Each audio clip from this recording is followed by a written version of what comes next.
నల్సార్ విద్యార్థులకు బీసీఐ క్షమాపణ, విద్యార్థుల వివాదంపై బార్ కౌన్సిల్ వెనక్కి, మీ నిర్ణయం మీరే తీసుకోండి అని లేఖ. రైట్, నల్సార్ విద్యార్థులకు సంబంధించి దాదాపు గత వారం రోజుల నుంచి ఇష్యూ నడుస్తూ ఉంది.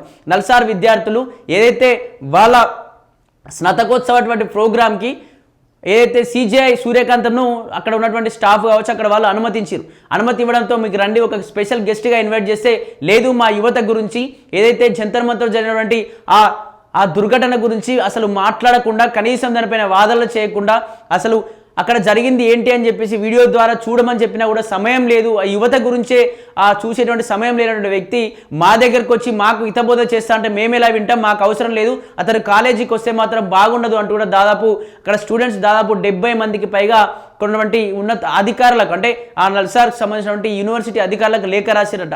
అదేవిధంగా అక్కడ కొందరు లెక్చరర్స్ కూడా అందులో ఇన్వాల్వ్ అయి ఉన్నారట.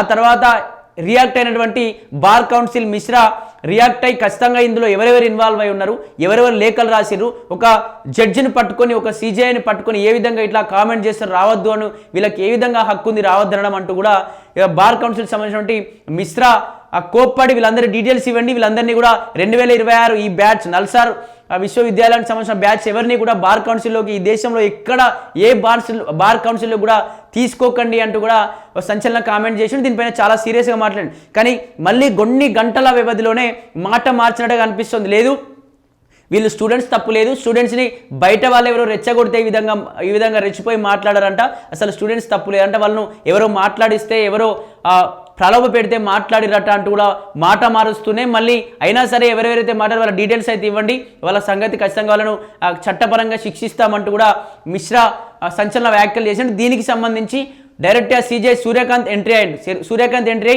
నాకు విద్యార్థులకు మధ్య ఘర్షణ, నాకు విద్యార్థులకు మధ్య కొట్లాట జరుగుతూ ఉంది, నాకు వాళ్ళకు మధ్య వాదనలు జరుగుతూ ఉన్నాయి, మీరెందుకు మధ్యలోకి ఇన్వాల్వ్ అవుతూ ఉన్నారు, బార్ కౌన్సిల్కి ఈ మిశ్రా గారికి కావచ్చు బార్ కౌన్సిల్ వాళ్ళకి సంబంధం ఏంటి, మీకు సంబంధం లేదు వదిలేయండి, అది మా ఇద్దరి మధ్య టాపిక్ అంటూ కూడా అతను ఇన్వాల్వ్ కావడంతో మిశ్రా మళ్ళీ వచ్చి క్షమాపణలు చెప్పిండట. సరే మేము అందులో ఇన్వాల్వ్ కాం, మీ ఇష్టం అని చెప్పేసి ఆ క్షమాపణలు చెప్పిండట.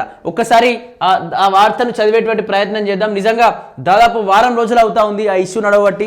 ఒక విద్యార్థులకు కనీసం మాట్లాడే స్వేచ్ఛ లేదా, విద్యార్థులకు ఏది కావాలి ఏది వద్దు అనేటువంటి నిర్ణయం తీసుకునే ఛాన్స్ లేదని చెప్పేసి చాలామంది నేటిజన్లు అయితే కొంచెం మిశ్రా పైన కావచ్చు అలాగే సిజేఐ పైన కూడా చాలా వ్యతిరేకంగా కొంచెం విరుచుకుపడుతున్నట్టుగా అనిపిస్తోంది.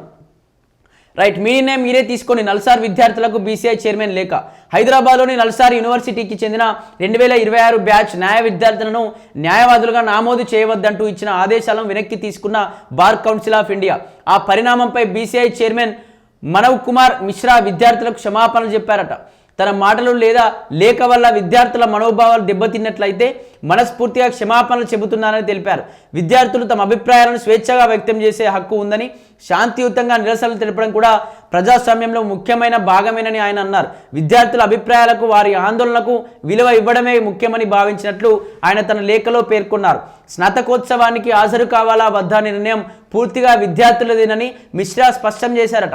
ఎవరిని హాజరు కావాలని లేదా హాజరు కాకూడదని బలవంతం చేయకూడదని తెలిపారు. సిజేఐ సూర్యకాంత్ను నల్సార్ స్నాతకోత్సవానికి ఆహ్వానించడంపై కొందరు విద్యార్థులు అభ్యంతరం వ్యక్తం చేయడంతో ఈ వివాదం మొదలైంది. దీనిపై ఆగస్టు 13న బీసీఐ విద్యార్థులు నమోదు నిలిపివేయాలని రాష్ట్ర బార్ కౌన్సిల్ను ఆదేశించింది.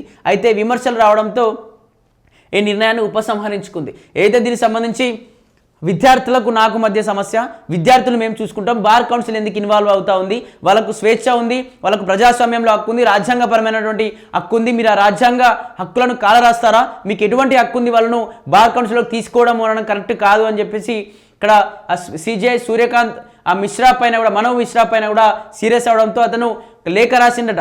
బీసీఐ చైర్మన్ కాబట్టి ఆ నల్సార్ విశ్వవిద్యాలయానికి లేఖ రాసిండట. ఏమని అంటే, సరే ఖచ్చితంగా దీనికి సంబంధించి నేను ఈ మాటలన్నీ కూడా వెనక్కి తీసుకుంటున్నాను, మీ ఇష్టం, నేను ఇందులోకి ఇన్వాల్వ్ కాను అంటే ఇది సంబంధించి మీ నిర్ణయం మీరే తీసుకొని నేను ఇందులో ఇన్వాల్వ్ కాను అని చెప్పేసి కూడా మిశ్రా మాట్లాడినట.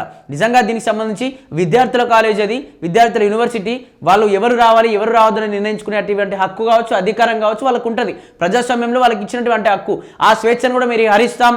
అసలు ఎవరిని క్వశ్చన్ నిజంగా ఒక మిశ్రా గారు మీరు బీసీఐ చైర్మనా లేకపోతే ఇంకేమైనా వేరే ఏమైనా పార్టీలకు కావచ్చు లేకపోతే ఏదైనా దేనికన్నా లొంగిపోయి పనిచేస్తూ ఉన్నారా?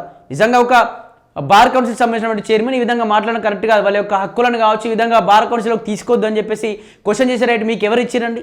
ఖచ్చితంగా మారాలి, మీరు మారాలి, అలాగే సిజే సూర్యకాంత్ గారు కూడా ఒకసారి మారాలి. యువత ఏం చేస్తూ ఉంది, ఏంటి నిజంగా దేశం ఎట్టిపోతా ఉంది, దేశం నిజంగా యువతకు అన్యాయం చేస్తూ ఉందా, యువతకు ఉద్యోగాలు ఇస్తా అని చెప్పి మోసం చేసింది ఈ ప్రభుత్వం కాదా అని చెప్పేసి ఈ విధంగా మీరు ఒక్కసారి ఆత్మ పరిశీలన చేసుకుంటే మీకు కూడా ఒక ఐడియా వస్తుంది. ఈ విధంగా రైట్, మీరు ఏదైతే బొద్దింకలు అనేటువంటి టాపిక్ స్టార్ట్ చేసినప్పటి నుంచి దేశం మొత్తం ఈ ఉద్యమం మొత్తం ఇంత ఉధృతంగా మారింది. మీరు అటువంటి కామెంట్స్ చేయకపోయినా లేకపోతే ఈ దేశం నీట్ పేపర్ సంబంధించినటువంటి ఆ విషయంలో వెంటనే రాజీనామా చేయించడం, దానిపైన తొందర రియాక్ట్ అయ్యి ఆ చనిపోయినటువంటి 20 మంది విద్యార్థుల పక్షాన ఏమైనా మాట్లాడితే ఇంత ఉద్యమం రాకపోతుండే. ఆ ఉద్యమాన్ని ఈ సీజే గారు ఈ ప్రభుత్వం కావాలని కొని తెచ్చుకున్నట్టుగా కూడా కనిపిస్తూ ఉంది మరి.